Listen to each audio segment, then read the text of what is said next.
je ne sais plus à quelle époque j'ai rencontré Riyad. Par contre, je sais où.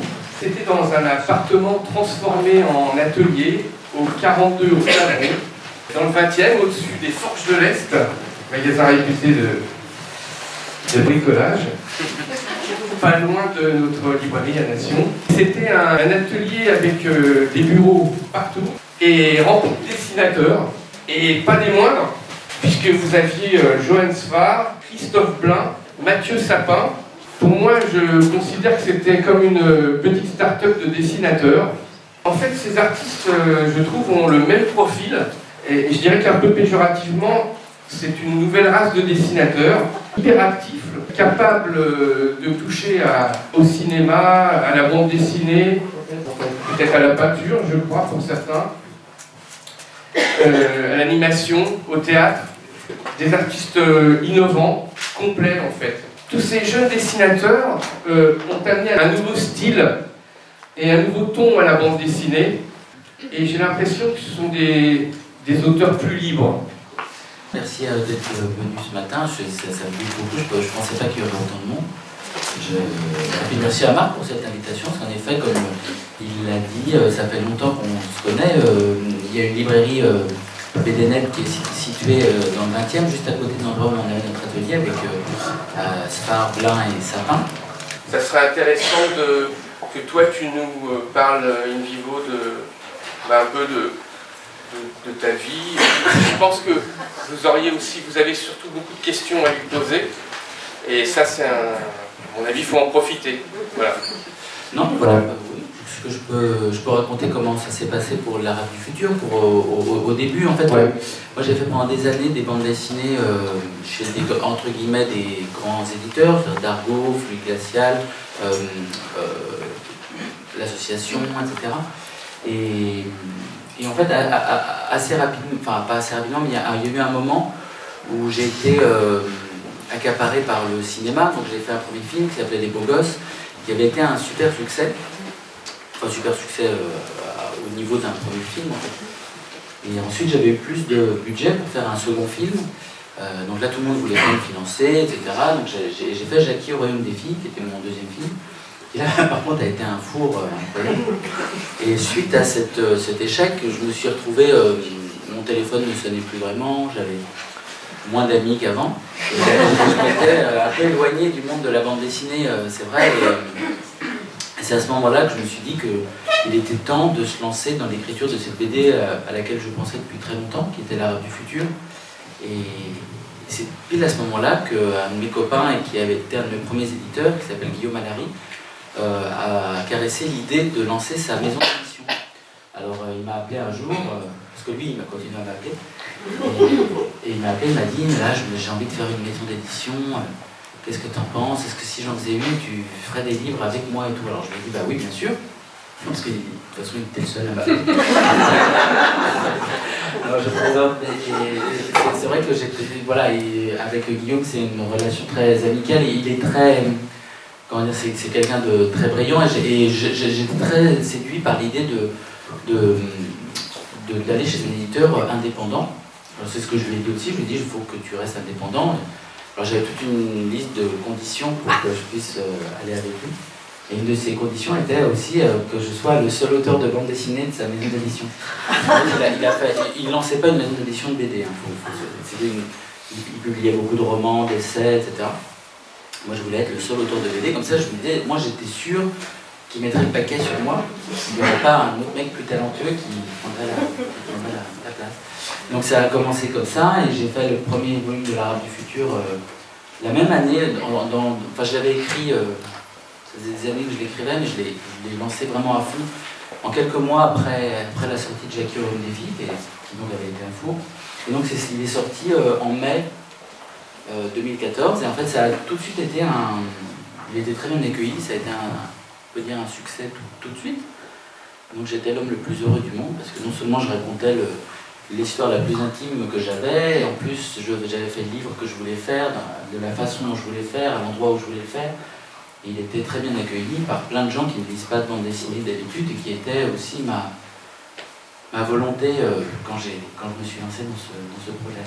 Alors au départ, on s'était dit que j'avais dit à l'éditeur que je ferais 3 volumes, parce qu'il m'avait demandé, mais il faut que je dise quelque chose, combien de volumes tu imagines? Moi je me suis dit, bon, 3 volumes, ça me fait un peu de visibilité sur 3 ans.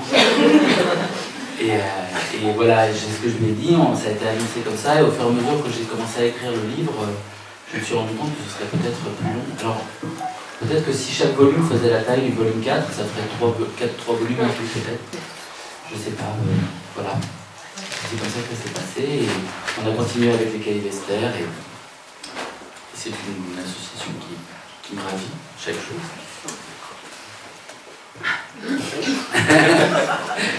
J'ai raconté le processus. Alors c'est vrai que pour les autres bandes dessinées, souvent j'ai des autres éditeurs qui me demandent parfois si je vais refaire un Pascal Brutal ou refaire une aventure de Jérémy. Et...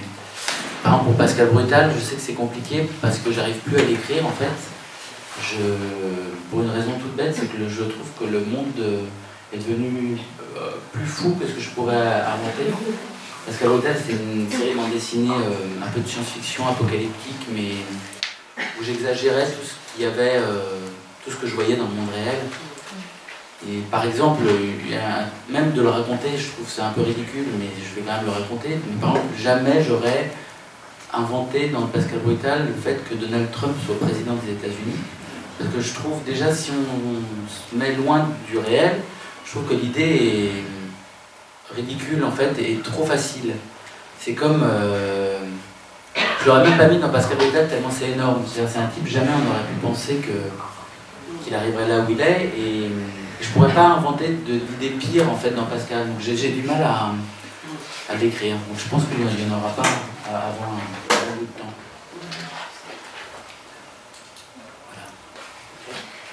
Et... Pardon.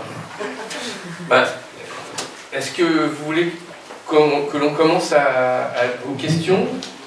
Ouais. Je voulais savoir comment vous aviez démarré.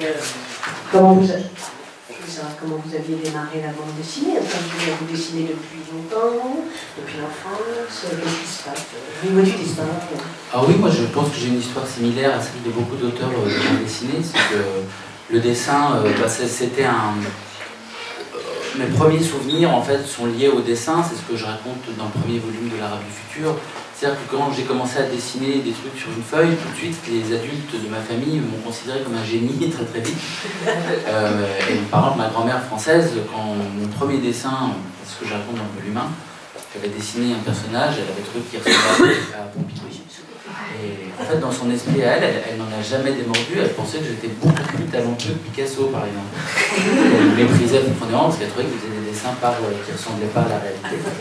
Et à force de répéter ça à un enfant, il finit par y croire, en fait, un peu. Et donc ça m'a beaucoup soutenu et aidé. Je sais pas, le dessin est devenu très vite quelque chose qui me servait dans ma vie avec les autres. Et quand j'étais enfant, ensuite, je dessinais pour impressionner mes copains, pour impressionner les filles, etc. Je faisais des gags, des choses.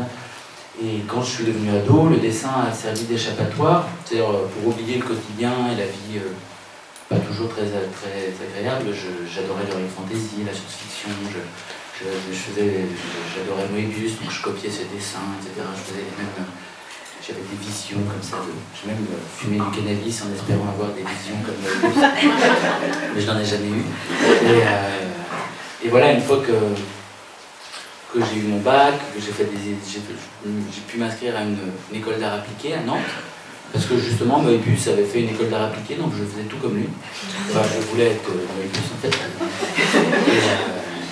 Et c'était une école privée, et j'ai fait 2 ans. C'était une école que mon grand-père français me payait. En fait, il est mort, enfin je rigole, c'est pas drôle. Il est mort en cours de 2e année, et j'ai pas pu payer la 3e année, et donc à ce moment-là, j'ai passé le concours de l'école des Gobelins en cinéma d'animation à Paris. C'était une école publique, pour le coup, qui me permettait d'avoir une bourse. Et c'est un concours très difficile. Je dis ça parce qu'en fait, j'étais pas spécialement passionné d'animation non plus, mais j'avais vu un reportage sur France 3 où il disait que tous les élèves de l'école des Gobelins allaient travailler chez Spielberg un jour.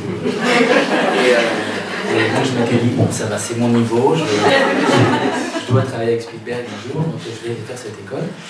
Et le concours, donc il y avait, je ne sais plus combien, 3000 candidats, il y avait 20 places. Donc j'ai fait ce concours et j'ai été pris.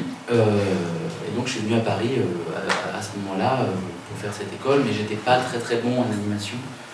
Et c'est à cette période-là que j'ai signé mon premier contrat, qui était avec Guy Delcourt, parce que je voulais en même temps faire des bandes dessinées. Enfin, j'étais obsédé par la BD. Je voulais devenir auteur de BD, en fait, vraiment. Donc j'envoyais toutes les semaines des projets, des pages aux éditeurs en leur demandant de... Enfin, j'espérais que l'un d'eux se rende compte du génie que j'étais. Et en fait, Delcourt m'avait répondu, il était très sympa et il m'avait proposé une collaboration avec Corbéran. Et donc moi j'ai accepté tout de suite, parce que ça me permettait d'entrer dans le monde des dessinateurs de BD. Et donc ça a été ma première série de BD, mais j'étais uniquement dessinateur. Et dans un style qui ne me convenait pas complètement, parce que j'étais pas très bon. En fait, je me suis rendu compte que j'étais loin d'être... j'étais pas aussi bon que Moebius, en fait, en dessin. Et j'avais d'autres envies qui sont nées. Voilà, je voulais être mon propre scénariste, je voulais faire des dessins un peu plus expressifs. J'adorais les livres de l'association, j'adorais David P, Jean-Christophe Menu, etc. Enfin, tout, ils avaient lancé... cette maison d'édition qui s'appelle l'association, donc je leur envoyais aussi des projets, mais ils me refusaient tout aussi. Et donc ça a pris plusieurs années, jusqu'à temps qu'à un moment je rencontre Émile Bravo, qui est l'auteur des épatantes aventures de Jules, des nouveaux Spirou. Là il va sortir un Spirou qui est génial. Et lui c'était quelqu'un de très sympathique, qui s'est intéressé à mes trucs, à un moment où personne s'y intéressait vraiment. C'est quelqu'un, enfin, je ne sais pas si certains d'entre vous l'ont déjà rencontré, c'est quelqu'un de très humain et qui est extrêmement séduisant. En fait, il est séduisant pas d'un point de vue sentimental, mais il séduit les gens en fait. Parce qu'il est très bon en fait. C'est quelqu'un de très positif. Donc il m'a encouragé à écrire des scénarios, à faire des trucs, etc. Et un jour, Johannes Farr et Christophe Blain lançaient leur atelier. Ils quittaient l'atelier des Vosges, qui est un atelier partagé avec d'autres dessinateurs, pour faire un nouvel atelier. Et Émile m'a mis en contact avec eux. C'est comme ça que je les ai rencontrés. Et ils m'ont pris comme coloc. Et tout a commencé comme ça. Alors après, je me suis retrouvé en colocation avec Blain et Sfar et Sapin. Et pour eux, c'était comme être en colocation avec des dieux de l'Olympe. Je regardais Christophe Blain qui faisait ses pages, disait avec le pirate, j'avais envie de les voler déjà, de les vendre en sous-main. Et c'était incroyable, quoi. Donc je me suis dit, ça y est, je démarre, c'est génial. Donc je me suis mis à proposer des projets, à essayer de profiter du fait que j'avais Sfar et Blain dans mon atelier pour placer mes trucs. Et en fait, j'ai continué à avoir des refus permanents. Ça ne m'a pas du tout aidé à faire des BD. Et j'avais proposé à Poisson Pilote plusieurs projets, qui ont tous été refusés en fait, ils ne voulaient pas de moi.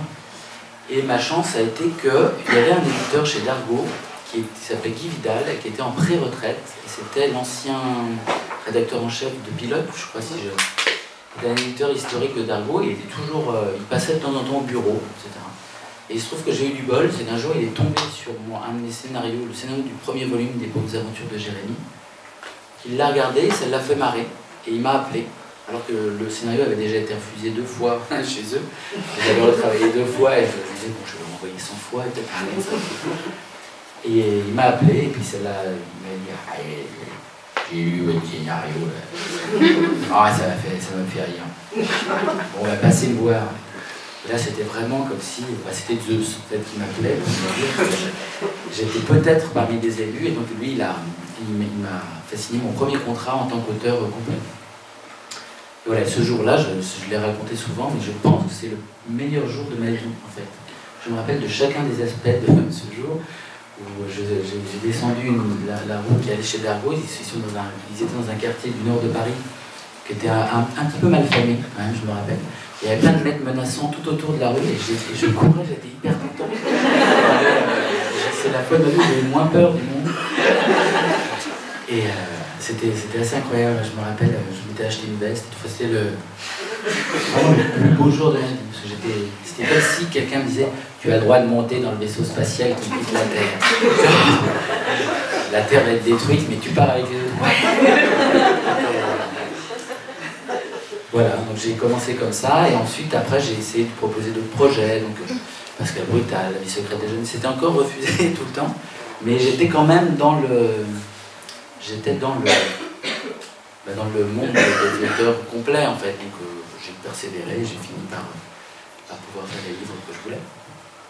Malgré peut-être les apparences extérieures, ça n'a jamais été si facile de faire passer les projets, parce que par exemple, Pascal Brutal avait été refusé une fois chez Fluide Glacial en album, c'est-à-dire ça sortait en épisode dans le journal, puis à un moment je me suis rendu compte que j'avais assez pour faire un album, je leur avais proposé, ils m'avaient dit ah, on ne sait pas, c'est difficile en ce moment.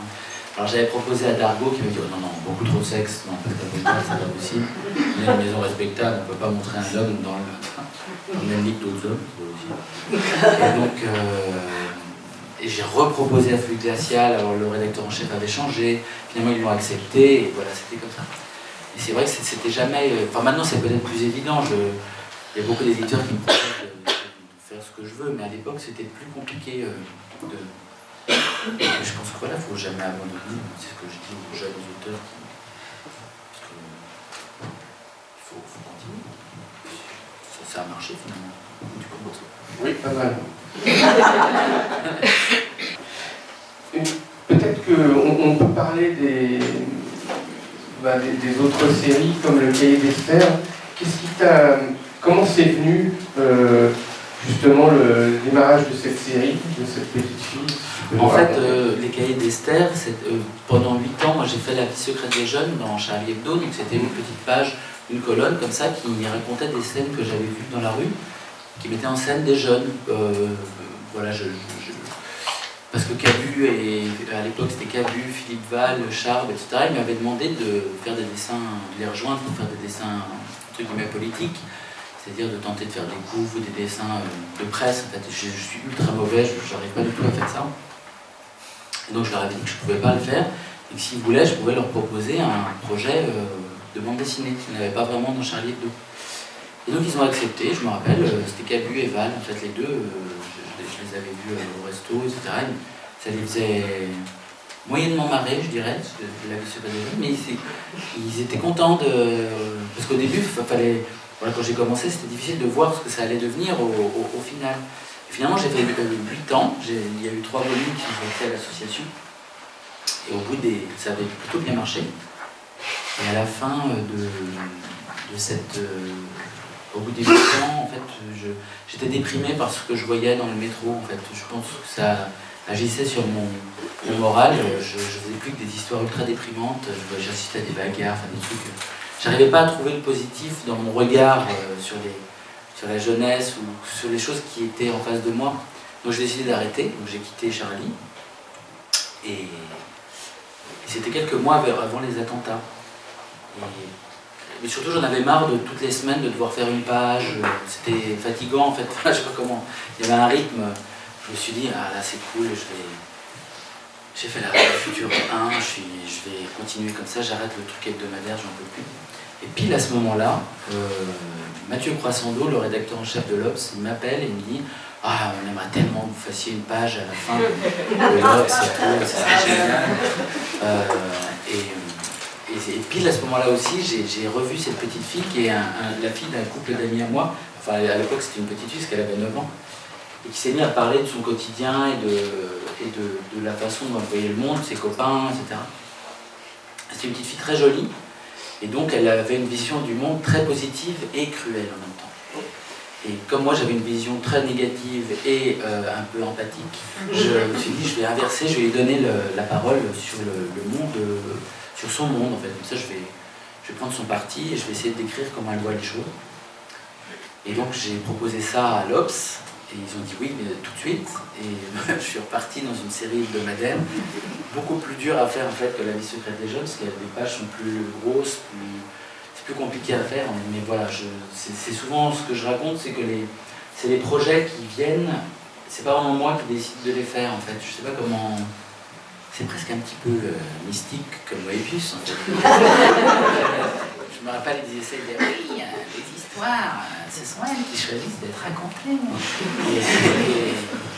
Et je ressens ça assez souvent parce que, par exemple, j'ai souvent eu envie de faire de l'heroic fantasy ou de la science-fiction avec mon style de dessin. Et je commençais très sérieusement, j'avais écrit plusieurs scénarios, etc. Il y a toujours une histoire qui vient, qui dit que tu ranges tes trucs, c'est un truc que j'ai souvent ressenti depuis quelques années. Alors c'est assez rassurant parce que je me dis qu'il y a une force cosmique, mon inconscient qui s'occupe de moi en fait. Donc j'ai pas besoin de trop réfléchir à ce que je veux faire. Et voilà, c'est vrai que c'est très peu intellectualisé toutes ces séries. Donc c'était une évidence de le faire chez Alary aussi. Parce que comme plus le temps passe, plus je deviens de plus en plus maniaque en fait. C'est que ça ne marche pas avec l'âge. Donc je fais le dessin, le scénario, les couleurs, et puis après je fais la maquette, et puis après je vais chez l'imprimeur, et puis après là c'était Laurence qui travaille chez Alary. Parce qu'en fait j'ai un problème avec le rouge des couvertures. C'est un Pantone. Et je soupçonne les imprimeurs d'être un peu radins sur le rouge. Parce qu'il y a des éditions un peu plus pâles et d'autres plus intenses. Et il y a notamment des étrangers, les éditions étrangères, il y a certains éditeurs qui utilisent le même code de Pantone, qui est beaucoup plus vif qu'en France. Donc là, Laurence m'a dit qu'ils allaient faire une étude pour savoir qu'est-ce qui se passe avec cette encre. Quel est le taux de... Donc pour moi, c'est un grand plaisir d'embêter tout le monde, parce que je ne peux pas le faire autrement chez les autres éditeurs, c'est pas possible de faire ça. Parce que le fait d'avoir plusieurs auteurs en même temps, il y a toujours un moment où on dit non, mais on aimerait bien le faire pour toi, mais on ne peut pas le faire pour les autres. Sinon, donc c'est pas possible. Donc là, comme je suis tout seul, j'embête tout le monde. Voilà, c'est un grand plaisir en fait de faire ça. J'ai l'impression de faire des objets qui sont exactement comme je voudrais qu'ils soient. Par exemple, l'Arabe du Futur 4, c'est un... Marc, tu pourras peut-être confirmer ça, mais mon éditeur me disait, Guillaume me disait, mais c'est incroyable, parce que, faut le dire, je crois que c'est un record du monde, parce que c'est le livre avec le plus gros premier tirage cousu. Parce qu'en fait, quand les livres ont autant un tirage aussi élevé, c'est une aberration économique de les faire en cousu. Ils le font tous en collé, en dos collé. Ça ne tient pas au bout de 3 lectures. En collé, ça tient pas. Une épaisseur comme ça. Voilà, c'est ça. Et là, ça tient un peu plus longtemps, et alors il a fallu faire appel à 4 imprimeurs différents, qui avaient 4 ateliers de couture. Aucun autre éditeur que le mien n'accepterait un truc comme ça. Donc voilà, c'est aussi pour expliquer que c'est une forme de symbiose avec l'éditeur. Comme les plantes qui vivent au bord de mer et qui sont en symbiose avec une algue. On s'auto-nourrit l'un l'autre pour résister au vent du large. Alors ensuite, là, les cahiers d'Esther sont trouvés en film d'animation. Tu peux un peu nous raconter comment ça s'est passé? Et bien alors, en film d'animation, donc en série d'animation, moi j'ai été contacté par le fondateur du studio Folle Image, qui s'appelait Jacques-Rémy Girard, et qui m'a envoyé un SMS en disant, un mail en disant, à chaque fois que je lis la page dans l'Obs, je me dis que ça pourrait faire une chouette série d'animation. Et j'avais souvent été contacté par des studios d'animation, mais l'animation c'est très compliqué, c'est très très cher à faire. Et les producteurs d'animation se mettent toujours énormément de contraintes en se disant qu'on n'a pas le droit de faire ci, ça, ça. On ne peut pas dire de gros mots, on ne peut pas parler de trucs un peu choquants, on ne peut pas parler de marque, on ne peut pas parler de... Donc à chaque fois je disais non. En plus c'est toujours des grands groupes, donc c'est toujours difficile. J'aime pas l'idée d'être dans une écurie en fait. Enfin, c'est vrai que c'est un truc qui me... Je me vois plus un peu comme un Pascal Brut ou un Mad Max dans ma voiture, dans un monde apocalyptique. Et donc je refusais toujours ces trucs-là. Mais en fait, il se trouve que Jacques-Rémy Girard avait été dans mon jury de fin d'études au Gobelin. Et j'avais eu d'assez mauvaises notes, et le seul qui m'avait mis une bonne note, c'était lui. Je me rappelle, il m'avait mis 17, alors qu'il y en avait plein qui m'avaient mis 6 ou 8. Enfin, j'avais failli pas avoir mon diplôme. Donc j'avais gardé une affection pour lui, ouais, à cause de ça. Et donc je lui ai répondu tout de suite, et puis on a lancé un projet ensemble. Voilà, je l'ai coproduit, aussi pour bien maîtriser tous les aspects de la chose.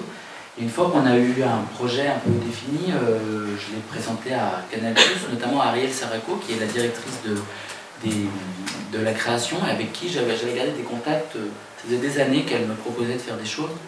C'est quelqu'un à qui on doit beaucoup de séries géniales.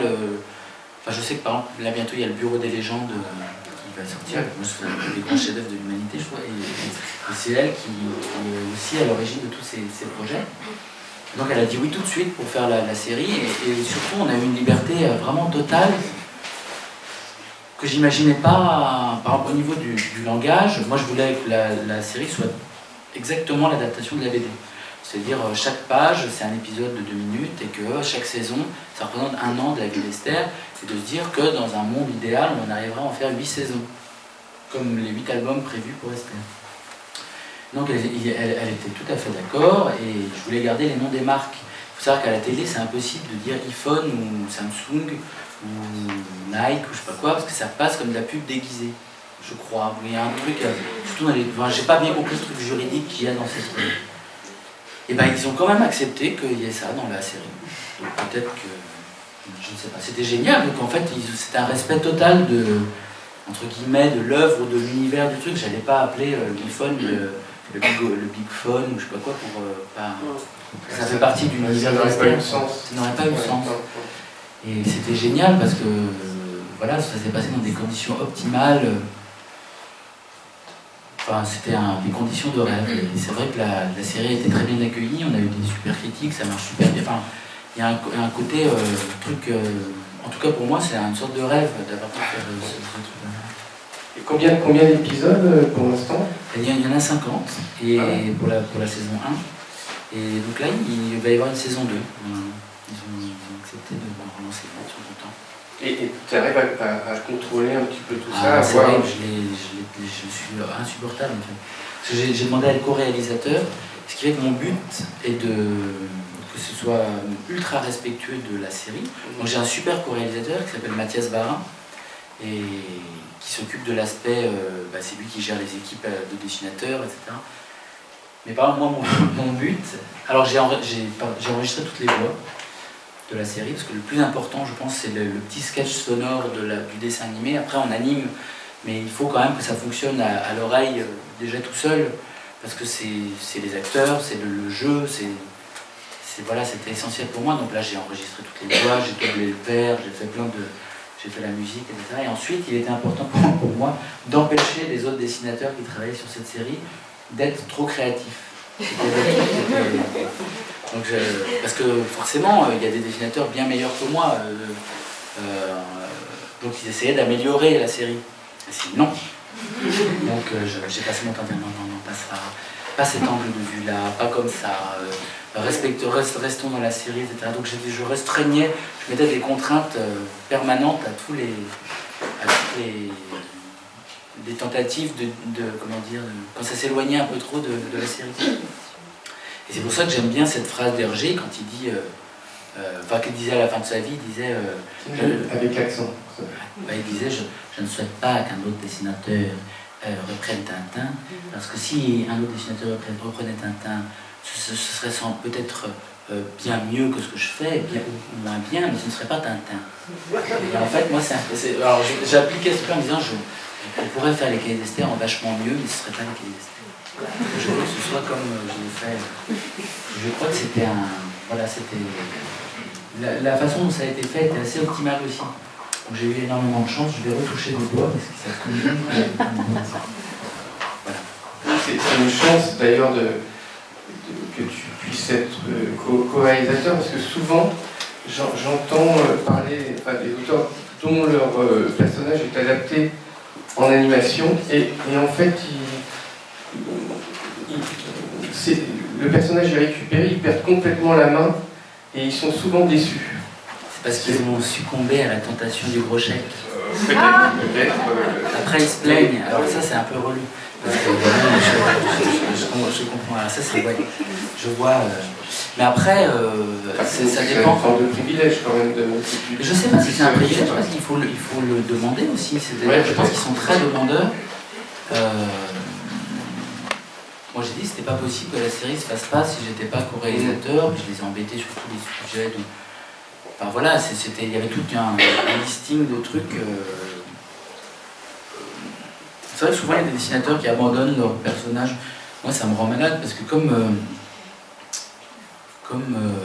j'ai toujours rêvé de faire ça, de faire des livres, que ce soit adapté en série ou que ça devienne des films avec Spielberg ou je sais pas quoi, je ne pourrais pas laisser quelqu'un d'autre le faire juste pour gagner un peu plus d'argent, pour me dire que ça va...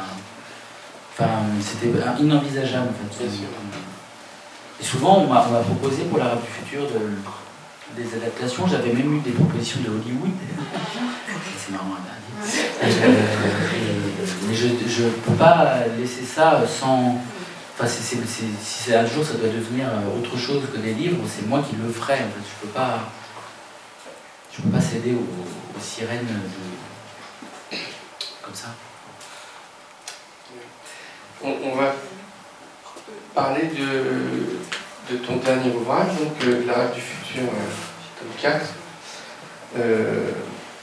Ma lecture elle est toute fraîche, donc j'ai pas encore... c'est tellement riche, tellement de choses à dire. Ton personnage, pour moi, est assez curieux parce que, en fait, tu nous le présentes comme un observateur. Et souvent, sans réaction sur beaucoup de scènes. Et notamment quand tu es avec ton père. Alors, effectivement, tu écris parfois ton ressenti, mais ta réaction, tu n'as pas une réaction toujours vive.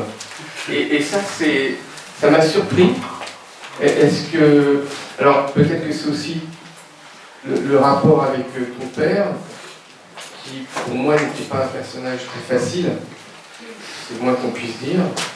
Est-ce que tu peux nous parler un petit peu de ton père quand même, parce que c'est quand même un personnage incroyable.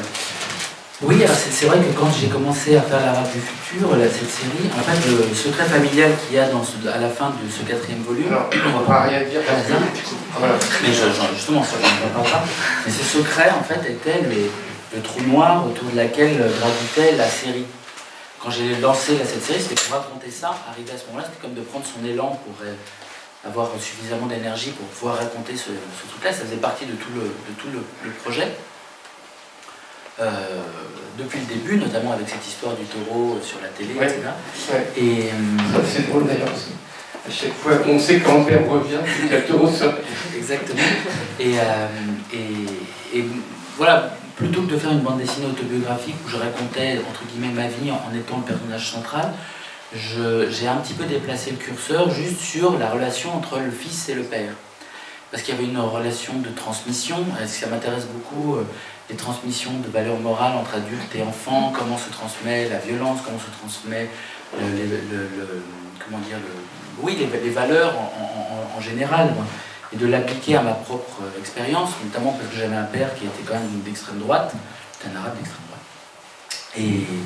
Et dans les premiers volumes, mon père a toujours été antisémite, a toujours été raciste, etc. Il était très nationaliste, c'était un moderniste. Je ne sais pas comment dire, lui, une de ses idoles, c'était Pinochet, par exemple. Vous trouverez toujours des gens, même au Chili encore aujourd'hui, qui vous expliqueront que Pinochet c'était horrible, mais qu'il a quand même fait progresser son pays de manière incroyable en quelques années. Et Saddam Hussein, c'était une autre idole de mon père, c'était comme ça. C'est quelqu'un qui a eu un des prix de l'UNESCO pour l'alphabétisation de son pays, qui a donné le droit de vote aux femmes, mais qui était une brute sanguinaire. Donc c'était une dualité de... Comment dire, c'est très étrange comme type de personnage, et mon père était exactement comme ça. Il méprisait les ignorants, les mecs qui vivaient dans les superstitions ridicules. Il voulait que le monde arabe devienne leader sur Terre, en fait, je sais pas comment, à l'égal des Américains ou des Russes à cette époque-là. En même temps, il essayait d'allier ça avec un côté traditionnel, il était quand même encore croyant, il avait tout un... Et moi je raconte ça tel que je l'ai vécu, et surtout ce qui était très important pour moi, c'est de ne pas faire de jugement en tant que... Comment dire ? Je crois que je prends le lecteur par la main et je veux que ce soit lui qui se fasse son opinion. Voilà, j'ai notamment avec ce qui se passe dans le tome 4, en fait j'avais envie de faire ressentir au lecteur ce que j'avais ressenti moi dans ma vie. C'est-à-dire de passer son temps à essayer de trouver des excuses au père, ou de dire finalement il est touchant par certains aspects, ou finalement c'est vraiment horrible ce qu'il dit, mais quand même, nanana. Qu'à un moment il y a ce truc qui vient, et comment on se place par rapport à ça, et comment on le ressent. Moi je n'ai jamais rencontré quelqu'un qui a mal interprété les livres, par exemple. Je veux que mes lecteurs soient libres de juger qui ressentent les choses. Alors c'est vrai que moi en tant que spectateur ou en tant que lecteur, je déteste les livres ou les films qui vous expliquent trop clairement idéologiquement ce qu'ils pensent. Il y en a plein, des trucs où enfin, je sais pas, c'est complètement... Dès la page 2, on a compris que le mec était un puissant admirateur de Mélenchon, je sais pas quoi, ou alors avec Zemmour, que c'est un puissant mec d'extrême droite, je sais pas comment dire, il n'y a pas de... Moi je trouve que ma vie en tout cas, elle passe ni de gauche ni de droite, et il y a des trucs malaisants que je veux faire ressentir aux lecteurs, surtout quand on a eu un père raciste comme moi. C'est très... Ça façonne une façon de voir les choses, et je veux que mon lecteur comprenne profondément le problème qu'il peut y avoir dans ces aspects de la personnalité. C'est facile de dire il faut pas être raciste, mais de montrer comment fonctionne un raciste dans sa tête, je pense que ça explique beaucoup mieux pourquoi faut pas être raciste en fait. C'est que ça plutôt que de le dire, je sais pas comment exprimer. Quand on montre la position, par exemple, il y a un moment dans le livre, qui n'a pas lu le tome 4? Mais alors il y a eu un moment où voilà. Et on va sortir. Donc on n'a pas encore. Bon bah je vais pas. Oui, c'est de ma faute. Ah oui, moi je vais pas spoiler, mais voilà, c'est le... Non mais on sent dévoiler les choses. Voilà, mais par exemple, mon père répétait tout le temps des trucs extrêmement racistes sur les Noirs. Et il y a un moment dans ce livre... Pas que les Noirs, d'ailleurs. Oui, mais alors, en fait, c'est simplement qu'à un moment, il dit une insulte raciste dans la rue, devant ses enfants, à un Noir qui était devant nous, et qui l'a entendu.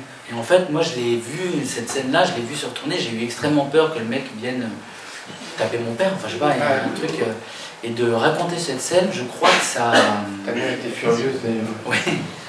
Non, voilà, et ça fait poser des questions, on se dit, mais c'est pas possible de penser comme ça n'a aucun...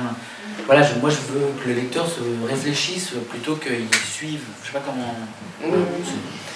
Oui, effectivement, maintenant que tu le dis, c'est vrai que cette passivité, effectivement, nous permet à nous de réfléchir un peu plus sur les situations qui t'arrivent, et il en arrive des situations, parce que c'est quand même... c'est pas toujours facile enfin, je pense... je parle des situations que tu as pu vivre. Moi, j'ai un petit peu compati sur certaines situations, notamment avec... Non, mais bon, c'est dans le livre, hein, alors... sur ce père absent qui avait un rêve lointain, enfin, il n'a pas dû le voir très très souvent, et donc et on a l'impression que par moments, enfin souvent d'ailleurs, qu'il est un petit peu mythomane, notamment avec l'argent, avec le fait de construire une belle maison, deux belles maisons, et on les voit jamais, on voit jamais tout ça. Et toi, comment aujourd'hui, enfin, peut-être que tu nous le raconteras plus tard, mais est-ce que c'est quelque chose qu'on peut dévoiler? Comment tu ressens ça aujourd'hui, toutes ces situations assez curieuses en fait, c'est bizarre. Parce que ta mère, en fait, enfin, moi j'ai ressenti, ta mère a été, je trouve, enfin là dans le livre, peut-être que tu le décris, assez malheureuse de ces situations-là. C'est seule, c'est solitaire, et pourtant elle vous a tous élevés avec ta famille en Bretagne. Ça, c'est des moments aussi extraordinaires, cette vie en Bretagne, et chaleureuse, et heureusement d'ailleurs.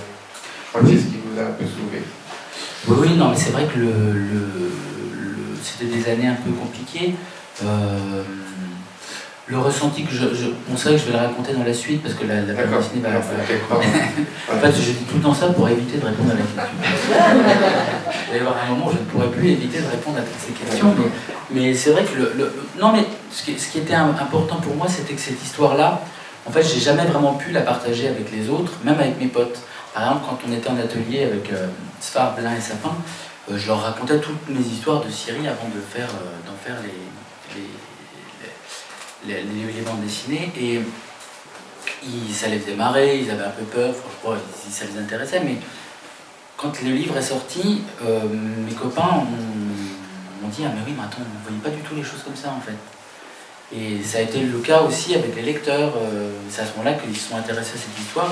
Et je pense qu'au cœur de cette histoire, au cœur de ce trou noir qui fait tourner l'Arabe du futur autour de lui, il y a eu cette impossibilité de partager sur ses émotions en fait, avec d'autres gens. Quand on habitait avec ma mère en Bretagne, etc., on était assez seuls en fait. J'attendais que le temps passe et que je devienne un dessinateur célèbre. C'était complètement... je me disais, bon, à 14 ans, je pensais que quand j'avais 14 ans, par exemple, je pensais que d'ici une semaine ou deux, un éditeur allait forcément me dire félicitations, vous êtes le plus jeune auteur du monde. Je n'ai tout paquet sur vous, vous êtes un génie. Vous avez 14 ans, c'est bon. Je ne savais pas que c'était un vrai truc que j'avais dans la tête, quoi.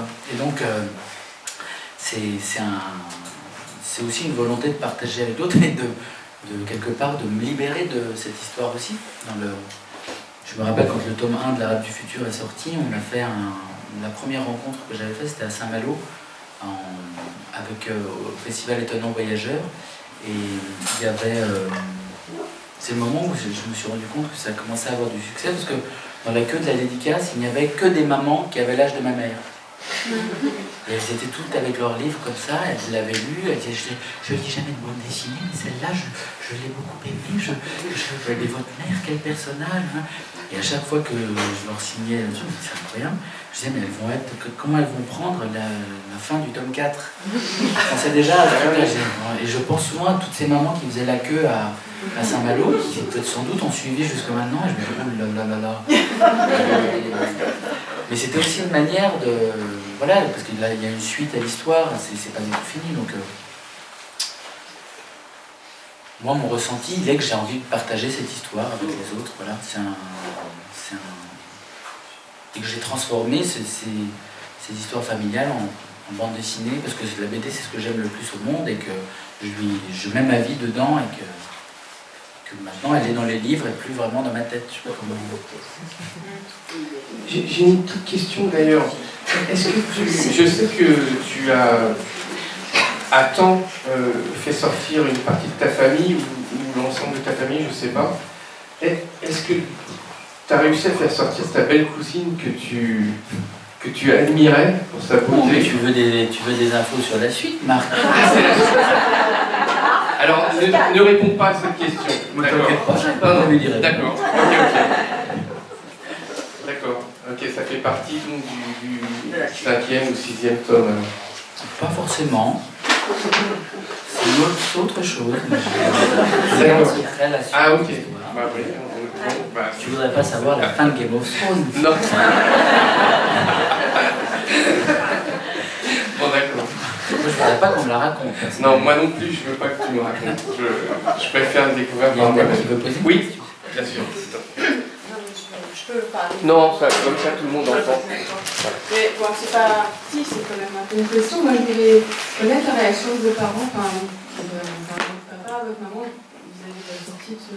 Bien tenté. C'est dans la suite. Il va falloir lire la suite.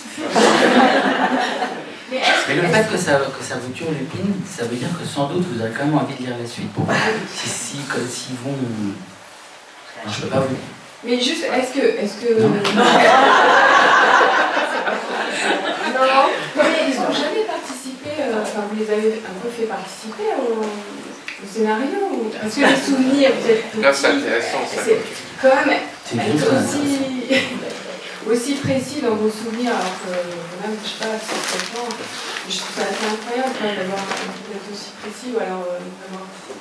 Disons que les histoires de l'Arabe du futur, je ne sais pas si elles sont vraies, mais en tout cas elles sont vraies dans ma tête. Et ça, peut-être que je suis un schizophrène qui n'est jamais allé en Syrie, qui s'appelle... En fait, je suis peut-être dans mon lit actuellement, là, 36, et je vais me réveiller dans... Non, je suis parti que ce que j'avais, enfin, que de mes souvenirs, sans demander à quiconque des précisions. Alors c'est vrai que durant mon enfance, j'ai vu des photos, j'ai vu des choses qui ont entretenu ces souvenirs, mais justement, je ne voulais pas demander de précision à quiconque. Et c'est marrant parce que là, comme on était en train de faire avec la BPI, là, à Beaubourg, où ils vont mettre des dessins, etc. Et on recherchait des trucs. Alors on a retrouvé plein de trucs, des vieux dessins que j'essayais déjà de raconter des histoires syriennes quand j'étais aux arts appliqués, des vieilles pages de BD, etc. Et j'ai retrouvé aussi des photos, beaucoup de photos qui sont, on me dit souvent, vous étiez vraiment blond, j'arrive pas à les voir. Et une autre version de vous étiez vraiment beau, j'arrive pas à les voir. Et j'ai retrouvé plein de photos et elles seront montrées dans cette exposition, donc on verra. Je ressemblais en effet à Brigitte Bardot. J'avais en effet une longue chevelure blonde et j'étais en effet somptueux. Et donc c'est vrai que toutes ces photos, je me suis dit, ah mais c'est vrai que je les ai vues durant mon enfance, donc ça m'a permis aussi de ne pas oublier les décors, de ne pas oublier les situations. Enfin, je sais que tout le monde a des souvenirs très précis de son enfance, mais il faut les retrouver. Par exemple, si vous vous concentrez sur un vêtement que portait votre parent, un de vos parents quand vous étiez jeune, vous allez revoir la façon dont ils sont habillés. Et en fait, si on se concentre sur la façon dont ils étaient habillés, vous allez revoir le décor derrière, les lieux, les maisons, les endroits où vous vous promeniez, et les choses reviennent comme ça. C'est pas des souvenirs de situation, c'est des souvenirs sensoriels, des souvenirs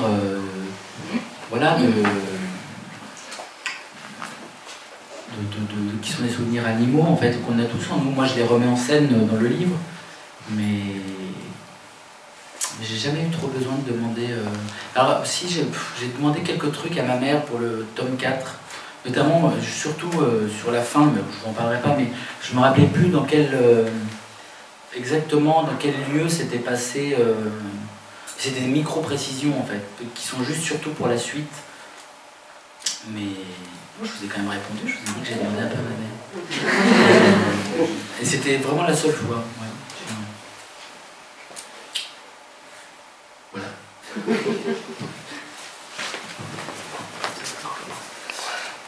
Pourquoi ce titre vous l'avez choisi par rapport à quoi exactement? Alors l'Arabe du futur, déjà je trouve que c'est un titre trop classe.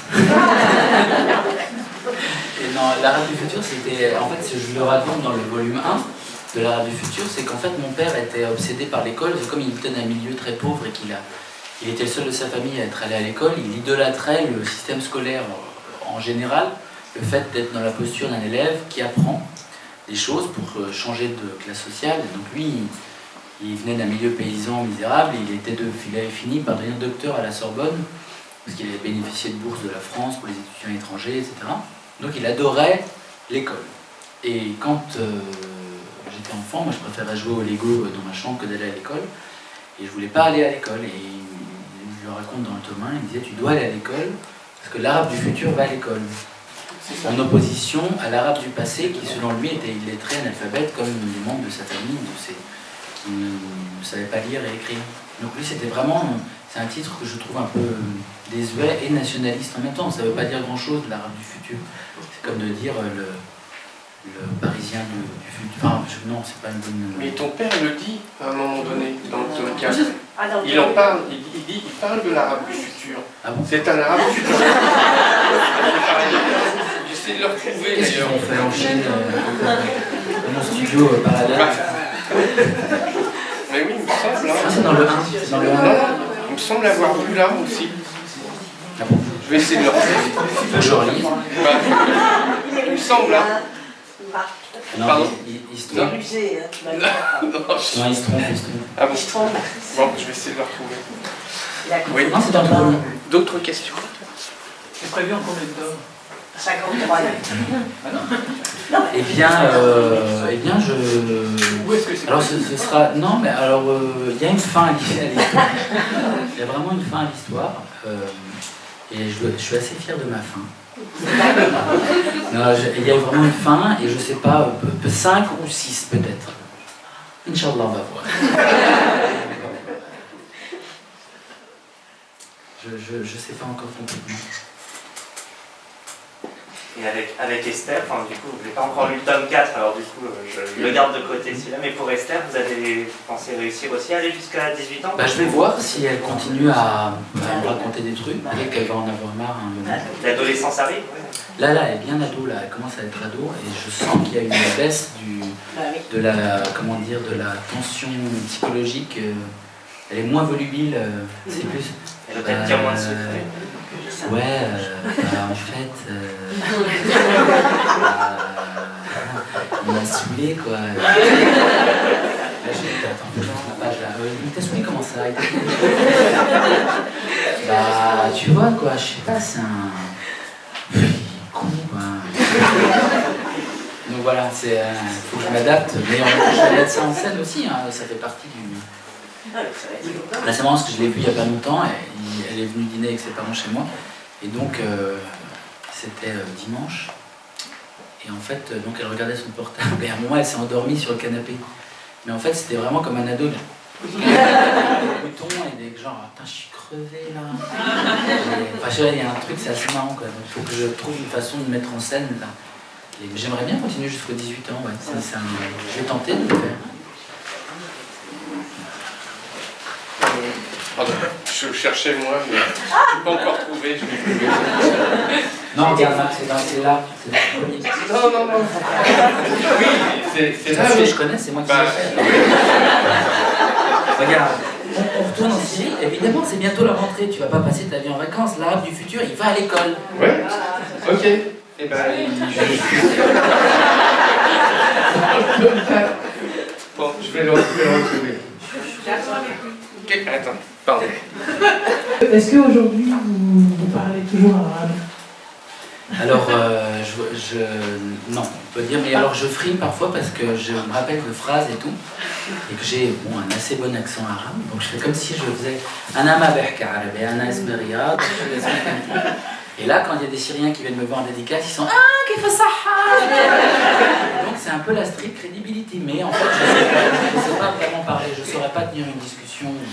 Je connais des insultes, des choses comme ça, mais je connais le minimum, genre je veux boire, je voudrais aller faire pipi, me tapez pas. Ça s'arrête là. Mais j'aimerais bien reprendre des cours d'arabe, mais il faut que je trouve un bon prof. C'est assez compliqué. Un prof d'arabe? Ah, qui fait ça? Oui, ce qui est impressionnant dans l'OBD, c'est le sens de l'observation. Ça va un petit peu avec ce que disait la dame sur la reconstitution des souvenirs. Et du coup, je voulais savoir comment vous cultivez ça. Est-ce que pour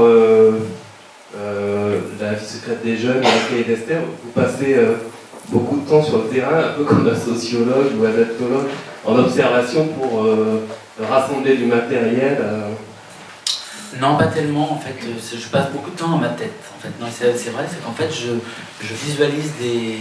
Alors moi, j'adore l'imitation, par exemple. J'adore les imitateurs et j'adore les acteurs comiques, etc. Par exemple, je vais dire un truc pas du tout branché, mais j'adore. Je sais pas si je dois vous le dire, mais j'adore Laurent Gérard, par exemple. Et en fait, ce que j'aime chez Laurent Gérard, moi, je l'ai vu en spectacle une fois. C'est pas tant ses textes ou ces trucs comme ça. C'est qu'en fait, je sais pas si parmi vous, il y en a qui l'ont déjà vu en spectacle. Qui l'a vu en spectacle? Voilà, pas peu de. Parce qu'en fait, on le voit surtout quand il fait ses imitations à RTL, mais dans son spectacle, à un moment, il fait un tour de chant de la chanson française. Et donc, il imite Brassens, Brel, tous les mecs et tout. Là, il rigole pas du tout, en fait, c'est pas du tout comique. C'est parce qu'il adore ça, et donc il imite les mecs. Et à un moment, il imite Reggiani. Pour moi, Reggiani, j'adore Reggiani. C'est une de mes idoles de la déprime absolue, parce qu'il est beaucoup dépressif. Et en fait, il imite Reggiani, et il y a un moment où il le fait tellement bien que c'est Reggiani. Il donne une vision de Reggiani. On a envie de voir un film avec lui qui fait Reggiani, qui fait exactement la même tête. Et moi, à mon niveau, ce que je veux dire par là, c'est qu'il comprend le personnage de l'intérieur, il essaye de le comprendre de l'intérieur et que ça devient quelqu'un à l'extérieur.